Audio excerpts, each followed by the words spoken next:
Vai passar o medo, a angústia, a insegurança. Vai ficar para trás a saudade do abraço apertado, do almoço em família, do happy hour com os amigos. As coisas ainda estão fora de lugar. Viva o agora. Diga que ama. Pergunte se está tudo bem. Olhe com carinho que mantém a cidade em segurança. Fique em casa, se puder. Respire. Trabalhe. É hora de pensarmos no todo. Somos o país que não desiste até o último segundo da prorrogação. E juntos daremos a volta por cima.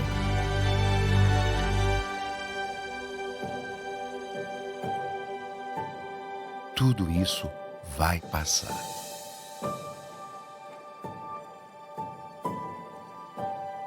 Enquanto não passa, conheça o novo jeito Quali de ajudar. Boa noite a todos, sejam muito bem-vindos.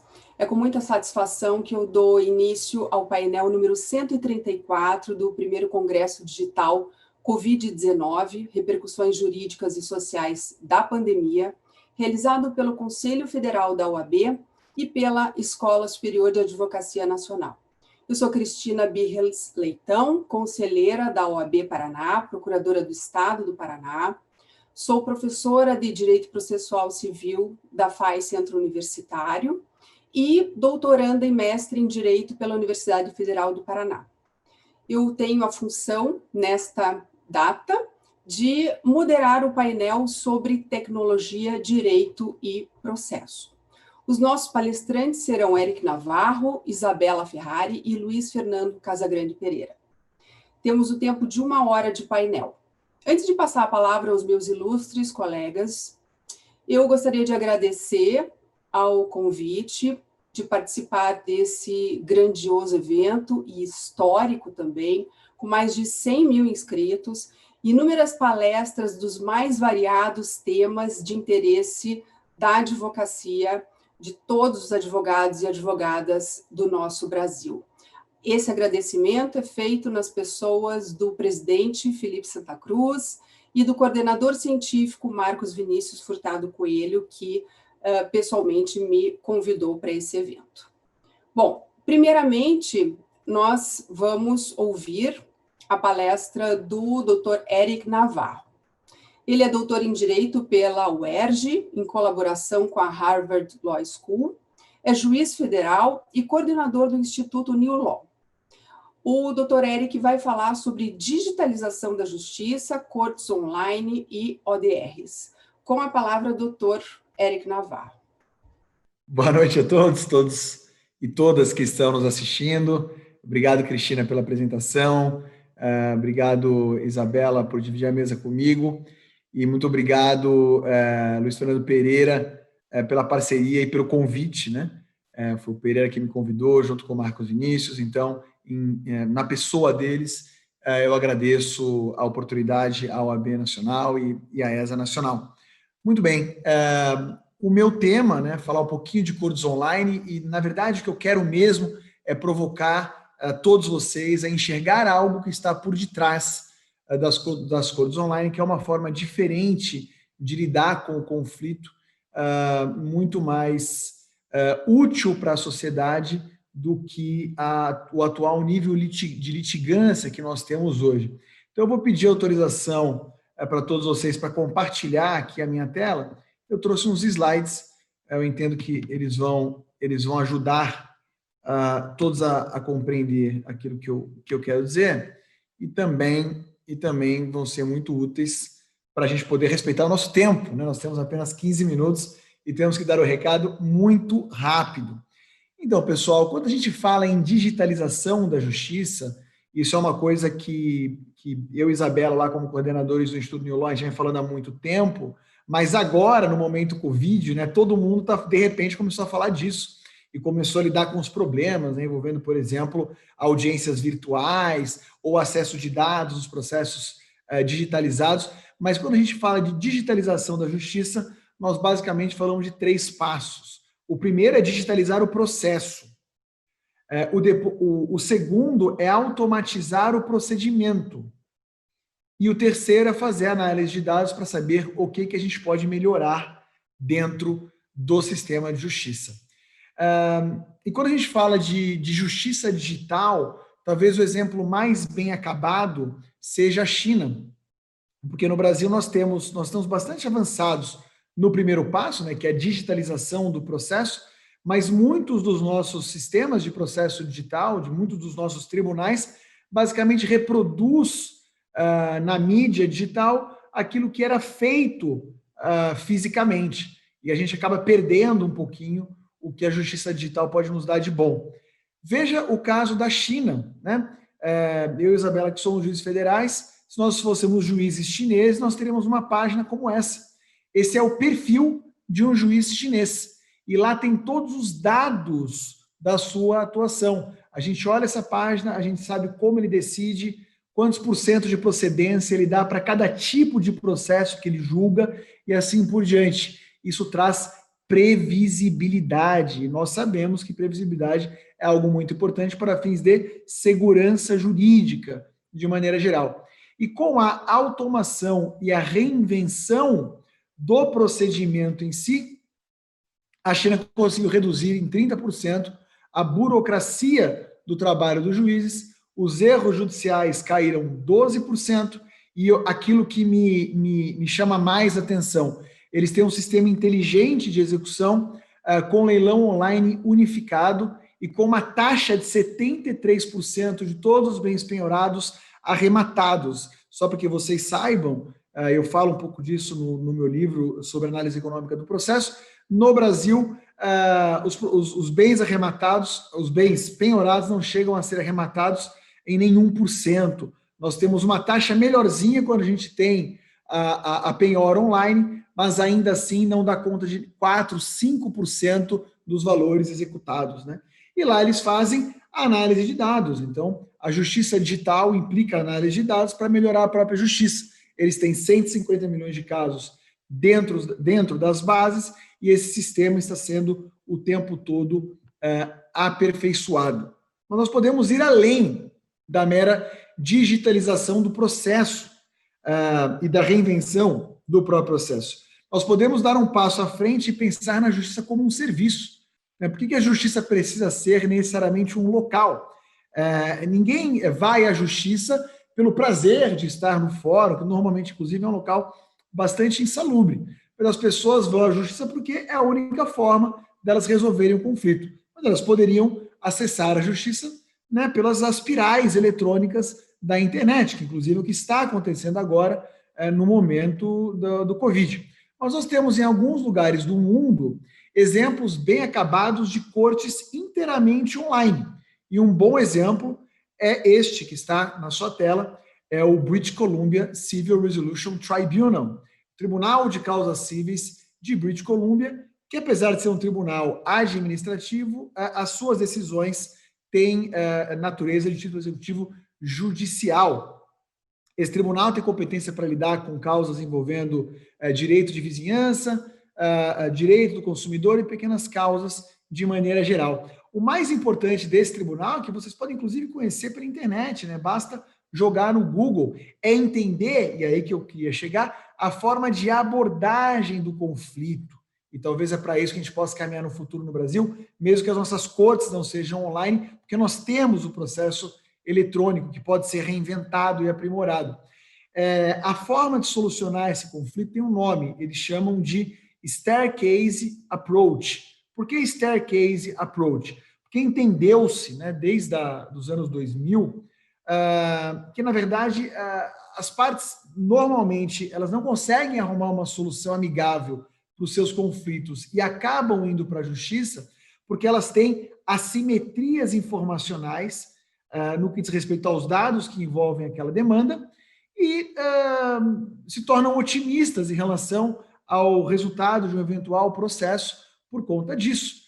Então, a Cristina está me vendendo alguma coisa, eu estou comprando essa coisa da Cristina, a gente tem lá uma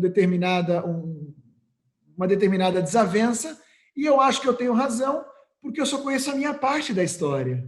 E a Cristina acha que ela tem razão porque ela só conhece a parte dela da história.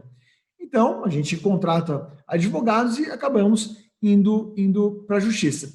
Mas se houvesse uma possibilidade da justiça ou de alguma plataforma se aproximar de mim e perguntarem, mas qual é exatamente o seu problema? E eu, como sem advogado, de preferência disser qual é o meu problema, e essa mesma plataforma fazer a mesma pergunta para a Cristina, a plataforma tem uma visão maior, mais ampla do litígio. E aí ela pode colocar eu e a Cristina na mesma página, fazendo o quê? Reduzindo as assimetrias informacionais. E a partir do momento em que essas assimetrias estão reduzidas, os otimismos vão embora. E nós passamos a ter uma expectativa realista do resultado do processo. Então, se nós sabemos e se nós concordamos a respeito da chance daquele pedido ser julgado procedente, nós sabemos qual é o custo do processo e nós sabemos que, se o acordo for proposto numa determinada janela de valores, possivelmente tanto eu quanto a Cristina nos beneficiaremos de uma solução amigável, ao invés de litigarmos até a fase final do processo.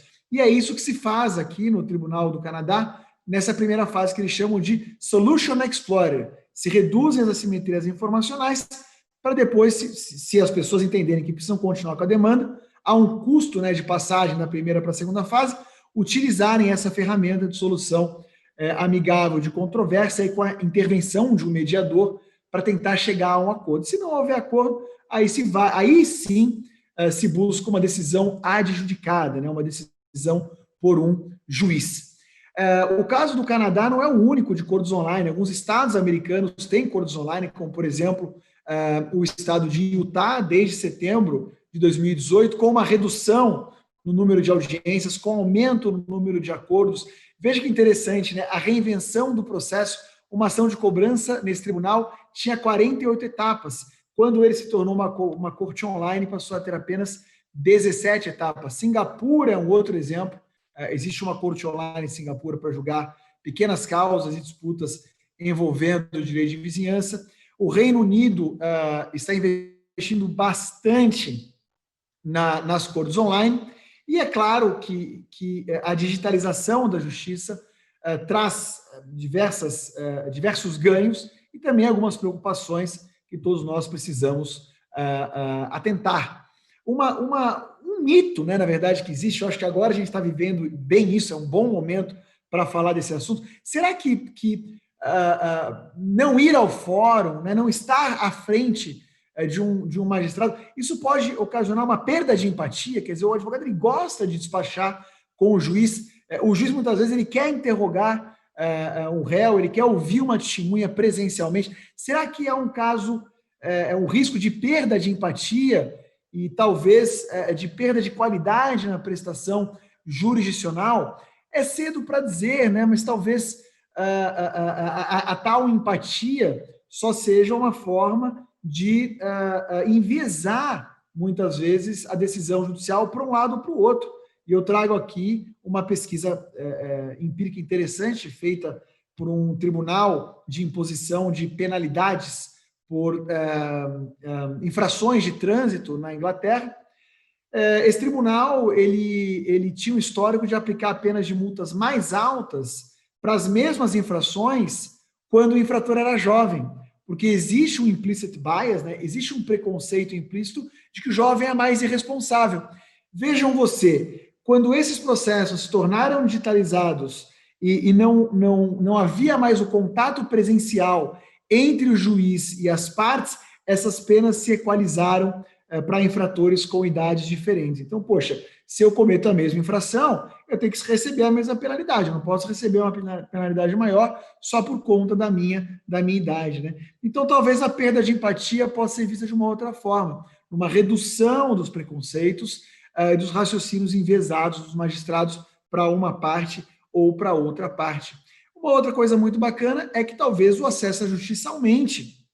Não no primeiro momento em que a gente fica sem aquelas ferramentas todas, né? Os advogados muitas vezes não estão preparados, as partes não estão preparadas, mas se a Covid-19 serviu para alguma coisa, foi para fazer do limão uma limonada, né? Hoje, a maior parte dos advogados já está preparada para as audiências online, por exemplo, e possivelmente para acessar os tribunais pela internet, e as partes também vão se preparando. Basta lembrar, como diria o professor Richard Susskind, né, professor da Universidade de Oxford, mais pessoas têm acesso à internet do que acesso à justiça.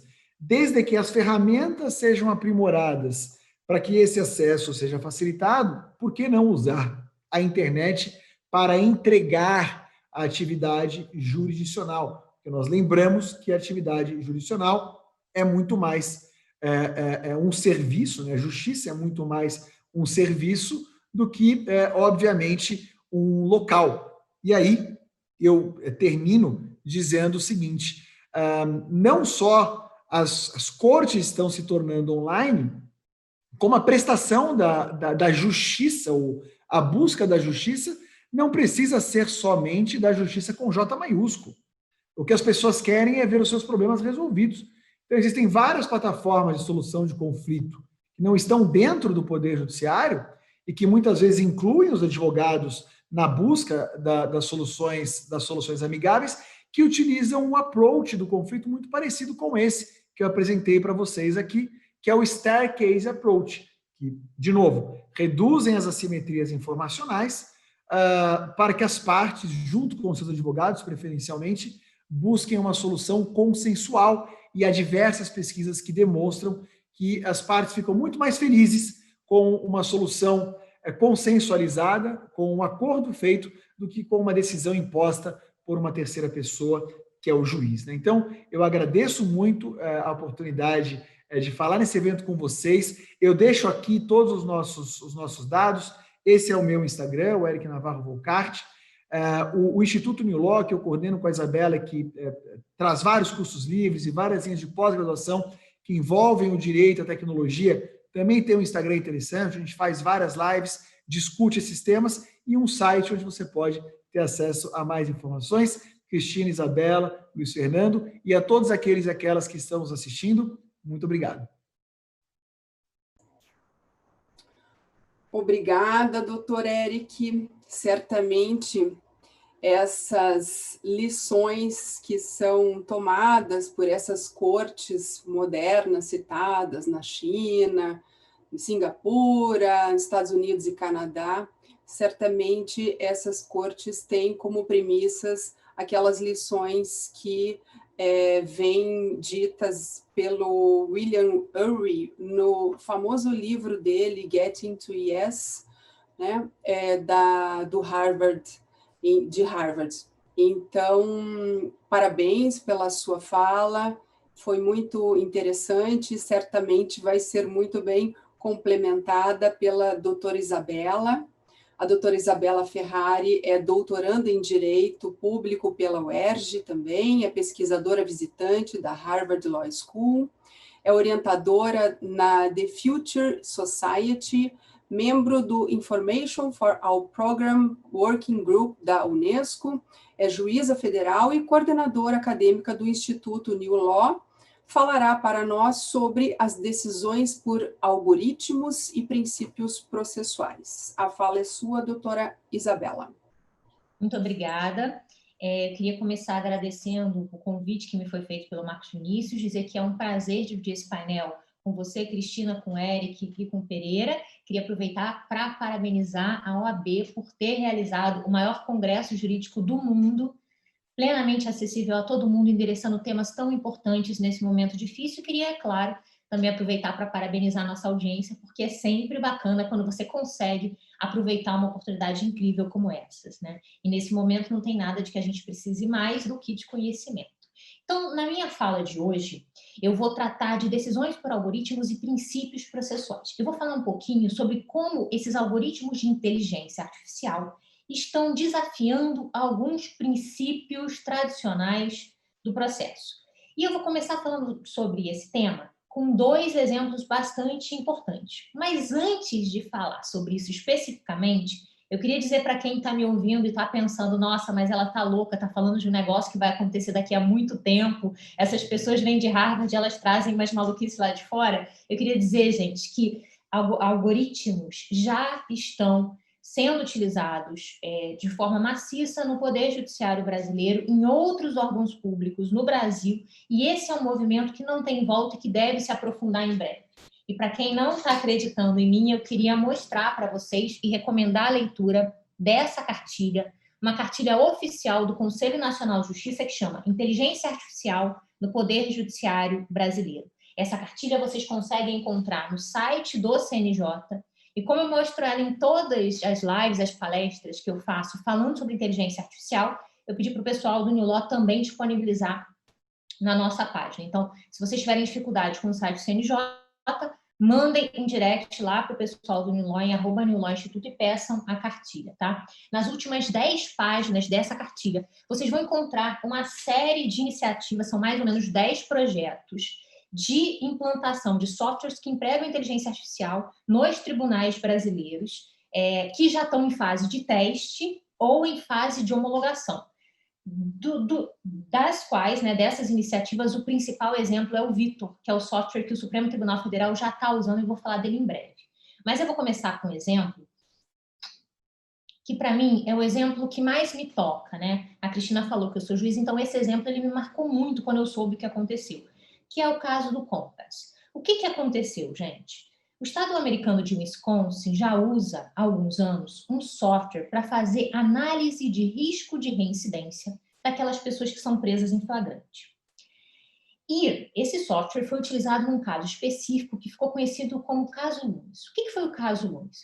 Um homem, o Eric Loomis, ele se envolve em um roubo a carro, troca tiros com a polícia e é preso em flagrante. Como sempre acontece nos Estados Unidos, depois de ser preso em flagrante, ele foi imediatamente conduzido à presença de um juiz que tinha que decidir se o Loomis ia responder a esse processo que ele ia enfrentar em liberdade ou preso. O juiz utilizou esse software, era um comportamento que eles tinham já há muitos anos em Wisconsin, para ver se o Loomis era uma pessoa perigosa ou não. Então, o software ele poderia dar 2 resultados. Podia dizer que o Loomis era uma pessoa com baixo índice de reincidência, ou que o Loomis era uma pessoa com alto índice de reincidência. E cruzando as informações do Loomis, esse software chamado Compass, C-O-M-P-A-S, chegou à conclusão que o Loomis era uma pessoa perigosa.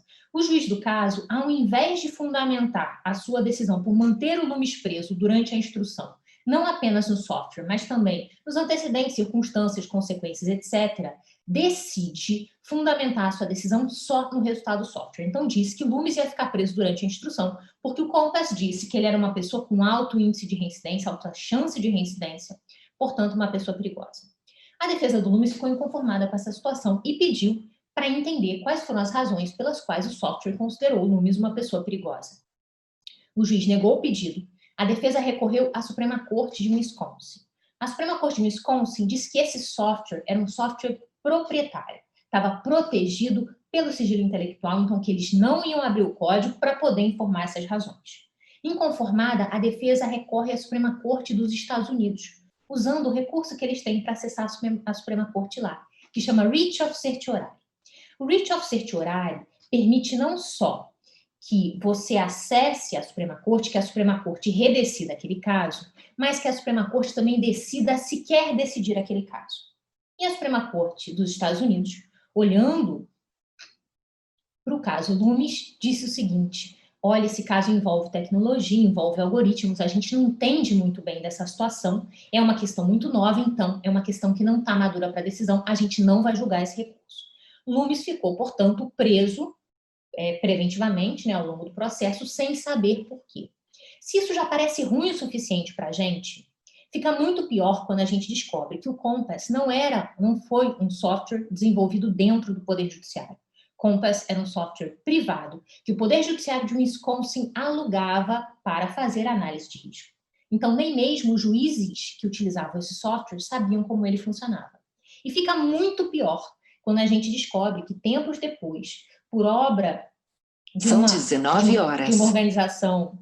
organização chamada ProPublica, uma ONG, descobriu-se que esse software, né, a ProPublica, ela fez uma comparação entre os resultados da atuação do Compass, né, uma comparação que você só consegue fazer quando você tem muitos resultados, né, quando o software já estava operando há muito tempo. E a ProPublica vai descobrir, então, que esse software estava enviesado contra negros. Então, só por ser negra, uma pessoa tinha 2 vezes mais chances de ser considerada perigosa pelo algoritmo do que uma pessoa branca nas mesmas condições. E o Loomis era uma pessoa negra. Então, o que esse exemplo do Compass mostra para a gente? Mostra para a gente alguns pontos que são importantes quando a gente fala no emprego de algoritmos que utilizam inteligência artificial para auxiliar os juízes ou até mesmo para determinar o teor das suas decisões. Quando a gente emprega inteligência artificial em qualquer atividade, a gente está utilizando uma ferramenta que parte da análise de dados e constrói correlações em diversas camadas para chegar a um determinado resultado. Esses algoritmos que empregam a inteligência artificial, eles não têm as etapas da sua operação programadas, não.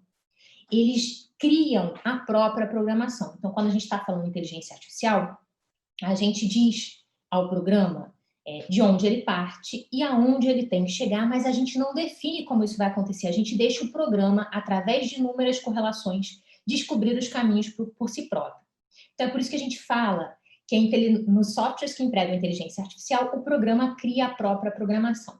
Qual é o resultado disso? Qual é a consequência disso? Muitas vezes, nem mesmo os próprios programadores conseguem entender como é que aquele sistema chegou naquele resultado.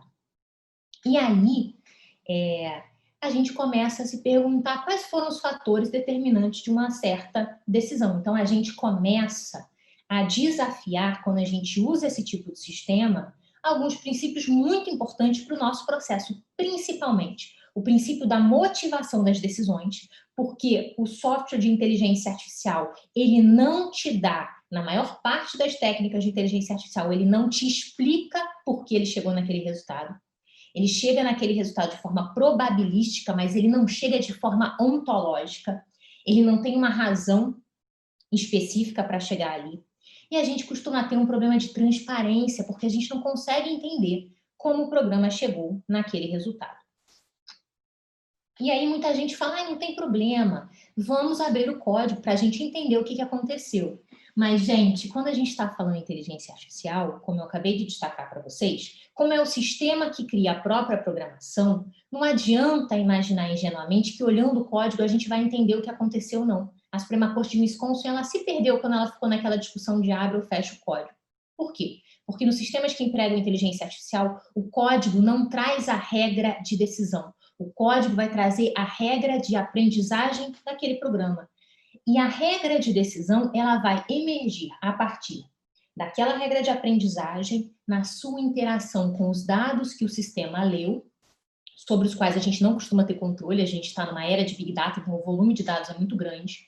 Esses dados são lidos de forma muito intensa, usando toda aquela capacidade dos computadores, então são várias camadas.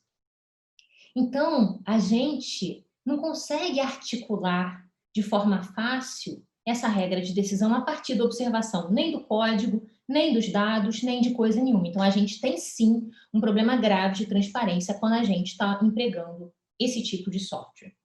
E um outro problema que tem, então a gente falou que esses programas desafiam o princípio da motivação, porque eles não estão preparados para explicar por que chegaram a determinadas conclusões. Eles desafiam o princípio da transparência, porque a gente não consegue entender de fato o que aconteceu ali. O ser humano não tem essa capacidade de observar aquelas informações e articular a regra de decisão a partir daquilo. E também, se mal construídos, podem desafiar o princípio da neutralidade judicial. Então, o que acontece? Quando os sistemas de inteligência artificial aprendem a partir dos dados, qualquer preconceito implícito da nossa sociedade que esteja nos dados vai ser absorvido e replicado em massa pelo programa que está aprendendo com base nesses dados. Então, muita gente fala, vamos usar a inteligência artificial porque é um recurso científico, esquecendo que a inteligência artificial aprende na nossa área, na área jurídica, com coisas que são essencialmente humanas, essas decisões que muitas vezes incorporam preconceitos das nossas sociedades. E esses preconceitos que os algoritmos podem incorporar e podem refletir e podem potencializar sempre tendem a endereçar, como aconteceu no caso Lumes, as populações mais vulneráveis, mulheres, negros, deficientes, estrangeiros, enfim.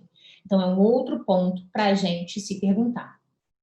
E aí vocês podem me dizer, Isabela, mas e aí, o que a gente faz, né? Porque deixar de usar a inteligência artificial, que é uma coisa que a gente já está usando aí para tanta coisa, para contratação, nos bancos para definição de empréstimo, nas redes sociais para definição de quem são seus amigos, na propaganda para definir o que os sistemas vão te oferecer, enfim, tanta coisa, deixar de utilizar a inteligência artificial não é uma possibilidade. Então, o que a gente vai fazer considerando que a inteligência artificial tem essas limitações de compreensão da sua operação? A gente vai adotar técnicas daquilo que a gente vai chamar de accountability by design, controlabilidade por design ou transparência por design. É muito importante quando a gente desenvolve esse tipo de sistema, principalmente quando esses sistemas vão ser aplicados na seara pública, que haja um acompanhamento, uma discussão da sociedade desde o momento inicial. Então, se existe a intenção de usar um software para alguma coisa, é preciso que isso fique claro, é preciso que você ouça todos aqueles que podem ser afetados por aquele sistema, e é preciso que você discuta questões técnicas do tipo: qual é a modalidade de inteligência artificial que a gente vai usar? Uma mais black box, uma mais caixa preta ou uma mais white box? Quais são os dados que estão alimentando esse sistema? Será que existe uma forma da gente limpar aqueles vieses que podem estar presentes nesses dados? Muita coisa. A gente pode avançar em muitos campos se essas discussões acontecem, e é isso que não está acontecendo no Brasil, e esse é um dos meus grandes recados para a gente essa noite. Então, eu falei que a gente tem um dos sistemas mais modernos do mundo aplicado no nosso judiciário, que é o Vitor, que está sendo aplicado pela Suprema Corte. É um sistema que é modelo para o mundo inteiro, está todo mundo muito interessado nesse nosso sistema. Sistema que vai fazer análise de repercussão geral em recurso extraordinário, auxiliando a corte a lidar com um grande volume desses recursos, mas, por exemplo, o Vitor, a gente sabe que o Vitor é um sistema que está em teste, e se alguém utilizar o Vitor em um processo que você, advogado, protocolou ou está conduzindo, você não vai ser informado, né? Porque se entende que você não precisa receber essa informação, só que pelos nossos princípios processuais, você precisa ter uma compreensão de tudo que acontece no processo, inclusive do uso desse tipo de ferramenta. Bom, então esse era o primeiro exemplo, esses eram os primeiros pontos que eu queria discutir, e agora eu já estou passando para a parte final da minha fala, que é sobre uma outra novidade que está aparecendo aí na Estônia, que é o juiz robô. Eu fui recentemente em um evento organizado pelo professor Richard Susskind, que é a grande referência mundial em cortes online, em 2018, e ele reuniu os tomadores de decisões de diversos países para a gente conversar sobre o cenário das cortes online e para onde a gente ia. Depois de conversar sobre o que estava acontecendo, ele pergunta: e aí, como é que a gente pode avançar? E foi meio que unânime entre todas as pessoas que o próximo passo seria substituir juízes por robôs. E aí a pergunta era: tá, a gente vai fazer isso, mas por onde que a gente começa? E a resposta de todo mundo foi: vamos começar pelas pequenas causas de baixo valor. Nesse tipo de processo, que, por exemplo, no Brasil acontece em juizado especial, a gente já usa juízes leigos. Muitas vezes não compensa financeiramente você pagar um juiz para decidir aquilo. E aí você pode usar um software, um sistema que faz a leitura daqueles dados e que dá o resultado, sem recurso ao ser humano, tá? Então, o juiz robô já está sendo desenvolvido na Estônia pelo CDO, o chefe executivo de dados da Estônia, que é um sujeito de 28 anos, aí vejam como as coisas estão acontecendo, né? E é realmente uma tendência mundial. E aí, se a gente vier a ter juiz robô, e eu acho que a gente vai vir a ter, que eu vejo, né, nas Supremas Cortes todo mundo discutindo como lidar com a grande litigiosidade que a gente tem no Brasil, e essa é uma das formas possíveis, a gente vai ter aí um novo desafio, a própria ideia de Estado juiz, né? Então, eu acho que essa também é uma tendência forte que a gente pode esperar para os próximos anos. E agora, já encerrando a minha fala, a minha conclusão é no sentido de que a tecnologia está mudando muito o nosso cenário, e a pandemia ela só vai fazer com que isso aconteça ainda mais rapidamente, e é muito importante que a gente esteja muito atento àquilo que está mudando e que nós, juízes, vocês, advogados e todos os operadores do direito cobrem de quem está desenvolvendo essas ferramentas mais informações sobre como elas são desenvolvidas, sobre quais são os dados utilizados, porque eu acho que é só isso que está faltando agora no Brasil. Então, vamos ficar todos atentos a tudo que está mudando nesse cenário. E se você gosta desse tema, eu queria aproveitar para recomendar um livro que a gente lançou recentemente no Instituto New Law, que eu coordeno, chama Justiça Digital, e fala sobre toda essa transformação do poder judiciário, decisões por algoritmos e um novo papel dos advogados, que é um tema tão importante, tão relevante. Queria agradecer de novo a oportunidade. Muito obrigada, doutora Isabela.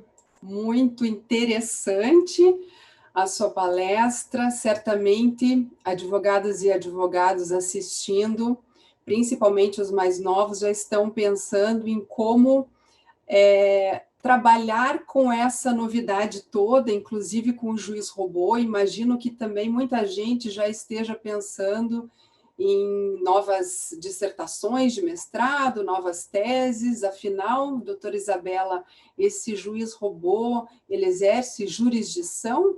Se essa questão já é muito discutida acerca da arbitragem, imagine o juiz robô, né?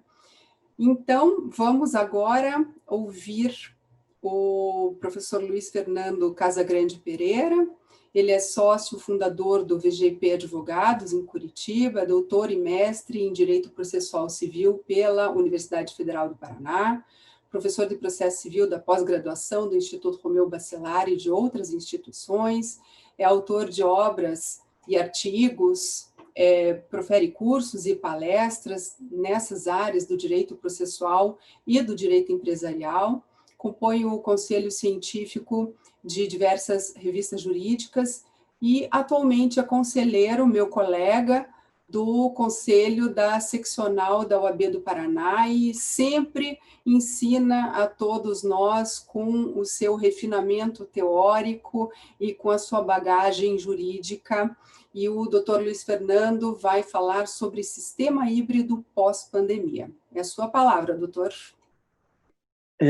Agradeço, então, Cristina, pelas palavras, agradeço ao convite que me foi dirigido pela ESA, no nome também do nosso amigo Marcos Vinícius Furtado Coelho, ex-presidente, sempre presidente do Conselho Federal da OAB.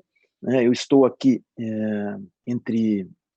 eu e a Cristina estamos aqui com dois super especialistas no tema, direito, tecnologia e processo, muito conhecidos por falar sobre esses temas, e eu vou, embora tenha sido um dos coautores daquele livro Direito, Processo e Tecnologia, junto com o Eric, junto com o Francisco, não é exatamente o tema do meu dia a dia, mas é um tema que eu gosto muito e por isso, inclusive, já tinha, enfim, antes de conhecer propriamente o Eric e a Isabela, já tinha ouvido falar muito dele, já tinha lido e já tinha ouvido, inclusive, em palestras pela internet.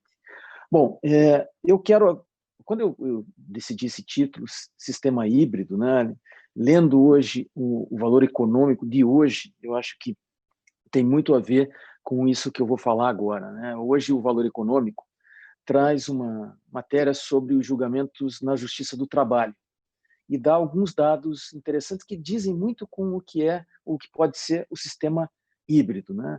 Primeiro, antes de falar do sistema híbrido, da própria matéria do valor, é importante dizer a todos aqui, os advogados, que, diferentemente do Eric e da Isabela, nós, advogados mais analógicos, né, nós resistimos muito à virtualização. É preciso confessar essa resistência, né? E a própria Ordem dos Advogados do Brasil também resiste muito. Vamos lembrar que agora a Ordem do Brasil, a OAB foi ao CNJ tentar impedir os julgamentos por videoconferência, né? Então, há uma resistência. E por que há uma resistência? Porque nós temos medo do desconhecido, sobretudo quando o desconhecido é superestimado, né? O próprio Richard Susskind, super citado nesses casos, né, muitas vezes sugere a própria extinção da advocacia ou algo parecido com isso, e há muita gente falando. Então, qualquer coisa que tangencie o tema da extinção, como ninguém é dado ao suicídio coletivo, cria-se uma imediata e automática resistência a qualquer coisa neste sentido. Então, o primeiro movimento dos advogados é resistir à virtualização, à digitalização, aos julgamentos por videoconferência, às audiências virtuais, porque isso, quem sabe, seja o primeiro passo para se dar o segundo passo da inteligência artificial, que é o julgamento por robôs, Isabela, mas pode ser o robô substituindo o próprio advogado, como alguns sugerem, né? Eu não vou a tanto. Eu não tenho esse receio, eu particularmente não tenho esse receio. Eu acho, é pena que não é um debate, mas eu acho que a argumentação jurídica, a racionalidade de decidir ainda não está ao alcance da inteligência artificial.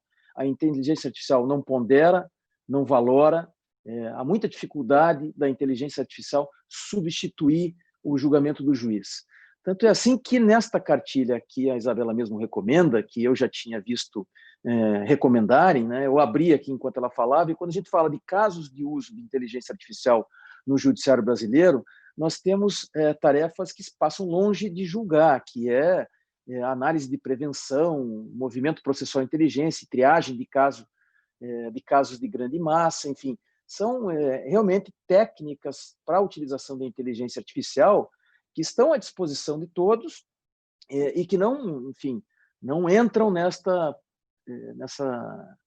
nesse campo da decisão. Claro que o Victor e o Sócrates, né, que são os dois sistemas, e também o TST, que já usa inteligência artificial para fazer juízo de admissibilidade de RE interposto contra as decisões do TST, o que fazem esses softwares, o que faz essa inteligência artificial aí é preparar decisões, né, gerando decisões padronizadas que podem ou não ser confirmadas por decisão do magistrado. Até porque nós teríamos que ter, eu acho que a Isabela implicitamente reconhece isso na fala dela, alguma mudança de legislação para autorizar o julgamento por inteligência artificial final, sem a intervenção humana. No nosso sistema atual, isso não é possível. Não acho que isso seja impossível. Nesses casos padronizados, é possível, sim, que a inteligência artificial eventualmente faça juízo de admissibilidade em massa de recursos extraordinários que são admitidos na proporção de 0,1% do TST para o Supremo Tribunal Federal, mas, assim, nos julgamentos ordinários, a inteligência artificial, salvo engano, pelo menos hoje ainda está fora de questão. Mas, voltando para o tema do sistema híbrido, que eu me dispus a falar, o que eu acho é o seguinte, né, como eu já disse na outra fala, nos becos sem saída, né, uma frase conhecida, nos becos sem saída é que são feitas as revoluções. A Ordem dos Advogados do Brasil, os advogados analógicos e resistentes, foram atropelados pela pandemia. A verdade é essa. E a virtualização do julgamento foi uma imposição que estava entre a virtualização e o apagão do Poder Judiciário. E nós, advogados, então, aceitamos a virtualização, aceitamos por conta de não ter outra opção. Então, mas aceitamos sempre resistindo muito, né? não sem resistência. O que é que a reportagem do Valor nos mostra hoje? Nos mostra que nós temos algumas coisas boas a manter pós-pandemia. Por exemplo, nas sustentações orais, vejam que nós também resistíamos, nós aqui do Paraná, inclusive, que queríamos e ainda queremos a criação do TRF aqui, e dizíamos que era importante porque o advogado poderia sustentar. Depois criaram a sustentação por videoconferência, em que nós tínhamos que nos dirigir até a sede da Justiça Federal para ir lá fazer a sustentação para o TRF lá em Porto Alegre. E agora nós notamos rapidamente, né, no beco sem saída da pandemia, que a sustentação oral poderia ser feita do nosso celular aqui, da nossa casa. E assim está sendo feita sem problema nenhum. E o dado positivo que o TRT revelou na reportagem do Valor de hoje, dobrou o número de sustentações orais. Nós democratizamos as sustentações orais porque o sujeito não precisa mais pegar o avião e ir até o tribunal para fazer a sustentação oral. Acabou o feudo dos advogados das capitais, da capital do Estado ou da capital federal, que estavam lá para atuar nos tribunais superiores em razão da possibilidade de fazer as sustentações orais que agora podem ser feitas de qualquer lugar. Dar um passo atrás e acabar com a possibilidade da sustentação oral virtual, né, por videoconferência ou pelo próprio celular, pela plataforma que o CNJ retirou, seria um absurdo. Portanto, este passo que nós demos no beco sem saída, demos em definitivo para aquilo que eu falo de sistema híbrido. Também em relação às audiências, não faz mais nenhum sentido que nós não tenhamos a possibilidade da realização das audiências de conciliação virtuais. Claro que o Brasil, né, o Eric citou, eu já tinha visto ele falar desses casos, né, mas assim, o problema aqui no Brasil é que nós fazemos uma importação das mediações online à brasileira, e aí nós temos essas mediações, entre aspas, para os casos que envolvem companhias aéreas, que na verdade não tem nada de mediação, e são, na verdade, instrumentos de mercantilização da advocacia que definitivamente não resolvem nada e não podem ser comparáveis aos casos citados pelo Eric. Mas nós já temos boas manifestações aqui no Brasil, como a própria plataforma do Ministério da Justiça, que é o consumidor.gov, que resolveu 500 mil casos online, né? Resolve quase 80% dos casos que são provocados a conciliação por intermédio desta plataforma. E isso, claro, vai ser agora exportado para várias experiências de mediação que estão surgindo nos tribunais, como aqui no Paraná, como em Pernambuco, como em São Paulo, pós-pandemia. As mediações virtuais, incogitáveis até o início da pandemia, foram agora sendo incorporadas no dia a dia dos tribunais e também não se cogita passo atrás nas mediações online. E nós temos que dar passos à frente de forma muito rápida, né? Por exemplo, nós tínhamos que ter implementado há muito tempo a plataforma de comunicação de atos processuais que o CNJ anunciou em 2016 e agora, só em 2019, começou a primeira etapa. Quer dizer, nós tínhamos à disposição de todos, o CPC já falava isso, a possibilidade de citação por intermédio de e-mail para todas as pessoas jurídicas, né, à exceção das micro e pequenas empresas, e nós não implementamos isso até hoje, ainda tem, né, a correspondência física, que é quase uma coisa pré-histórica. Então, eu acho que a pandemia também acelera esses processos, né? Nós tivemos que correr muito rápido, e isso vai ser incorporado a esse sistema híbrido que eu menciono, como nós podemos passar a adotar, como alguns já defendem, a possibilidade de citação pelo WhatsApp, né? Por e-mail ou por WhatsApp, que é algo que foi cogitado, mas tem muita resistência também sempre dos advogados analógicos, em larga medida da OAB.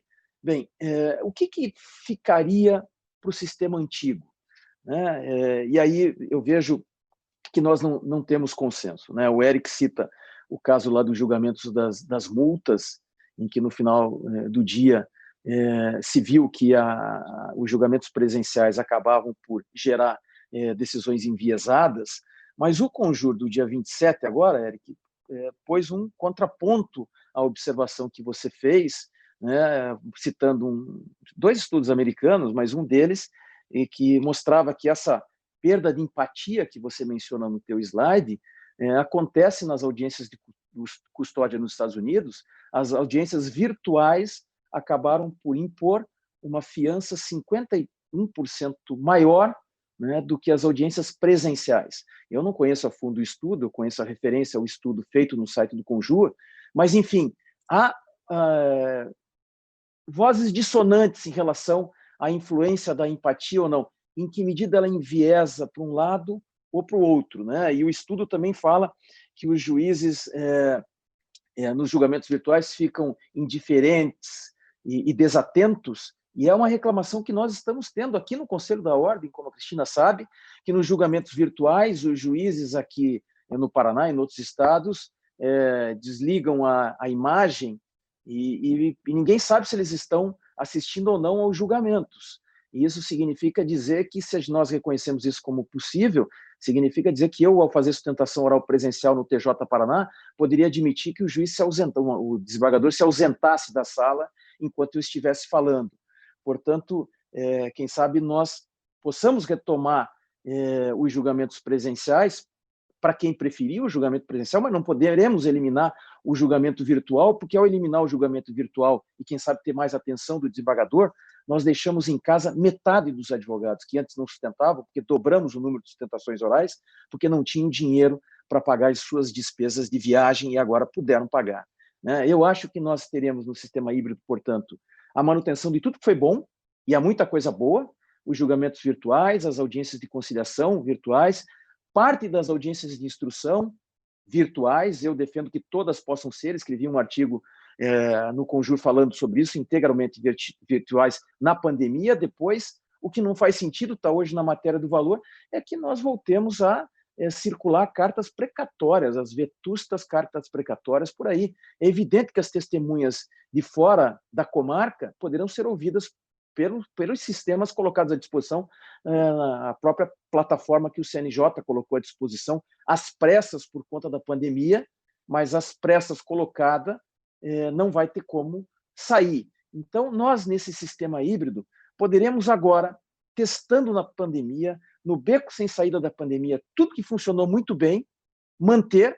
Quem sabe nós demoraríamos 10 anos para chegar nesse ponto, chegamos em 10 semanas, e vamos depois, na calibragem própria da volta da convivência presencial, que será permitida quando a pandemia acabar, manter aquilo que presencialmente ainda, quem sabe, seja melhor, como uma audiência de instrução, como a capacidade que tem o juiz de sentir melhor a testemunha presencialmente. O exemplo do Eric ainda não me convenceu, eu ainda estou mais inclinado a concordar com os estudos americanos citados no Conjura 3 dias. Portanto, essa é a minha fala.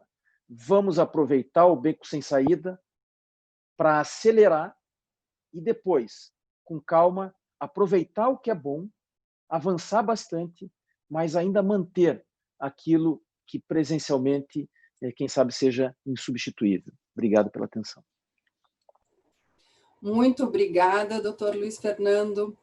De fato, muitas mudanças são irreversíveis, mas precisamos manter, e quando voltarmos à vida presencial, temos que ter um equilíbrio para que a justiça não perca com isso e, por consequência, a sociedade consiga evoluir e continuar tendo justiça e tendo direito, que é, afinal, para isso que a gente está aqui, não é?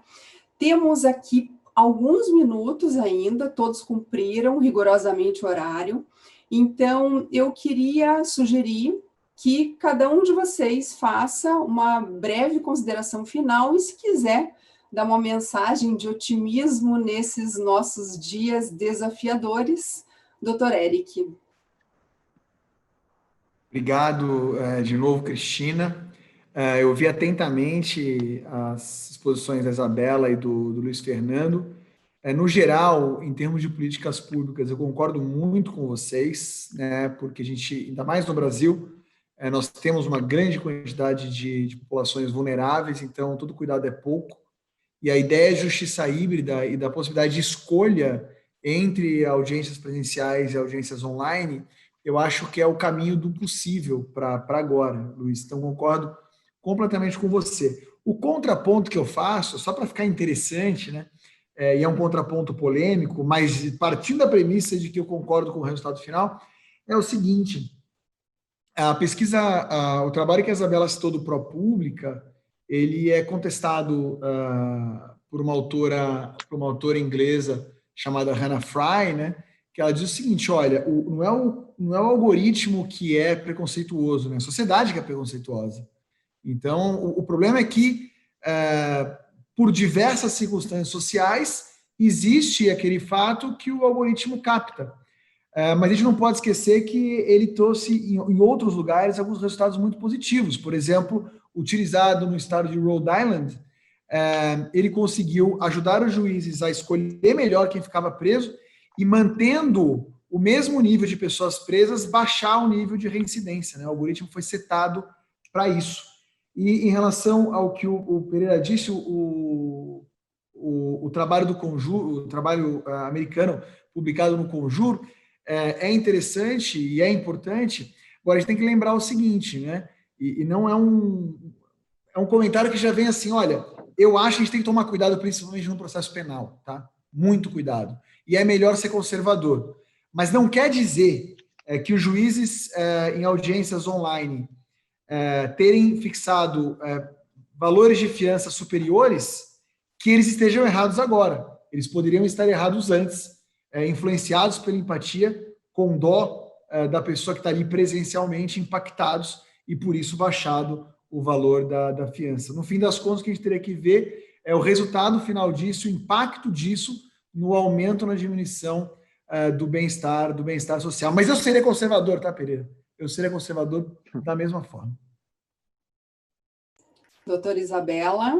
Pessoal, tem 2 pontos que eu quero tocar bem rapidamente. O primeiro é o seguinte: respondendo ao Pereira, que destacou que muitos dos softwares que a gente tem sendo desenvolvidos pelo CNJ, eles não estão decidindo, eles estão auxiliando os juízes a decidirem. E aí eu queria destacar um ponto que eu acho que é fundamental, que é a questão do machine bias. O machine bias é um viés cognitivo que os seres humanos têm, que faz com que eles tendam a aderir ao resultado de decisões sugeridas por algoritmos. Então, quando eu tenho, por exemplo, vamos pensar em um algoritmo que não é tão problemático, um algoritmo que vai sugerir para mim jurisprudência para eu aplicar nos processos que eu estou recebendo. Esse algoritmo, ele tende a mudar a forma como eu decido, porque se ele sugere que eu aplique uma jurisprudência que eu não aplicaria, por conta do machine bias, os juízes tendem a aderir a esse resultado.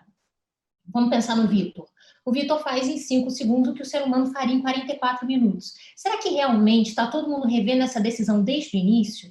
O meu ponto aqui é o seguinte, se eu tenho um algoritmo mesmo auxiliando o juiz, ele vai mudar, ele tende a mudar, pelo menos em alguma medida, aquela decisão.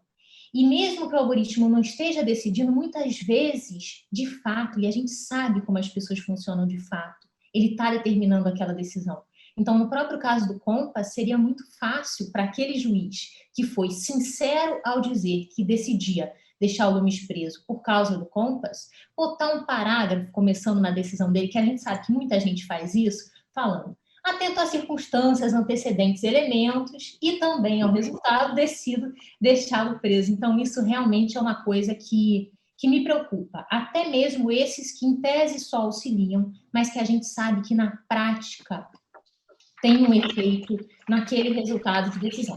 Essa é a primeira coisa que eu queria dizer. A segunda coisa, aí já olhando para o que o Eric e para o que o Luiz disseram, né, e isso ficou muito claro, é que não existe, na minha visão, não existe muito bem uma tecnologia boa, uma tecnologia ruim. Tudo depende de como a gente desenvolve e de como a gente aplica, principalmente nesse caso da inteligência artificial. Então, por isso, eu queria reforçar o recado da gente estar muito atento ao que está acontecendo, da gente não deixar outras pessoas escolherem para a gente, da gente estar sempre questionando e perguntando e querendo saber. E a gente, eu digo todos, né? Todos nós, a OAB, os juízes, porque as coisas que estão acontecendo no Brasil, elas estão acontecendo sem a participação de ninguém.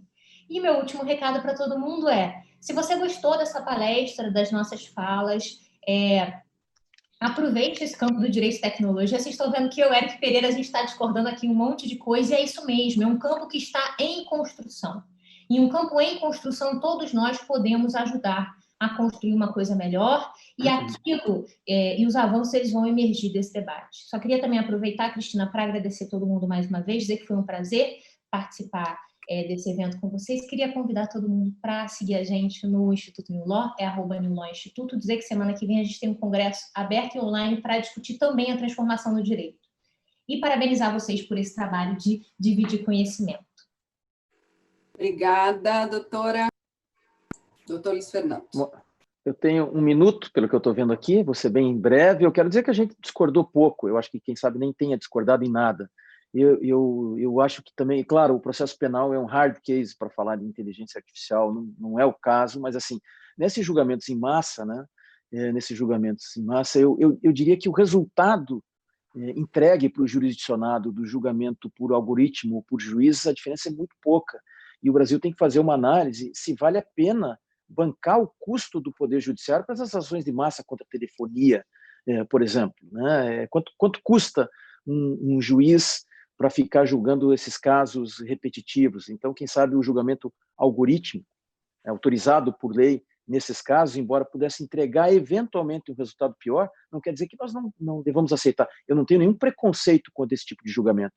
Só acho que há, no atual estágio, por tudo que eu li e ouvi sobre o tema, inclusive sobre do próprio Eric, a inteligência artificial ainda não conseguiu aprender as técnicas de ponderação e valoração que são próprias dos julgamentos mais intrincados. Só isso. No mais, eu acho que a gente concorda em quase tudo. Obrigado de novo para todos e pelo convite. Agradeço a vocês pelas palestras. Só essas considerações finais já dariam mais alguns outros painéis para nós, né? Quero fazer referência aqui à audiência não só de advogados e advogadas, como também de estudantes de direito, que certamente vão se apropriar muito desse conhecimento para poder evoluir ainda mais o direito e a tecnologia.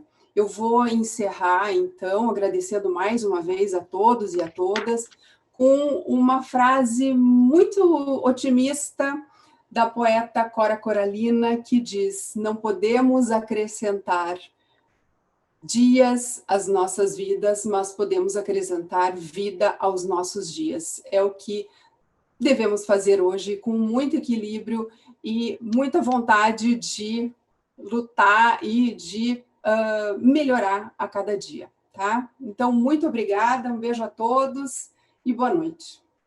Obrigada, gente. Boa noite. Parabéns. Tchau, tchau. Obrigado, boa noite a todos. Boa noite.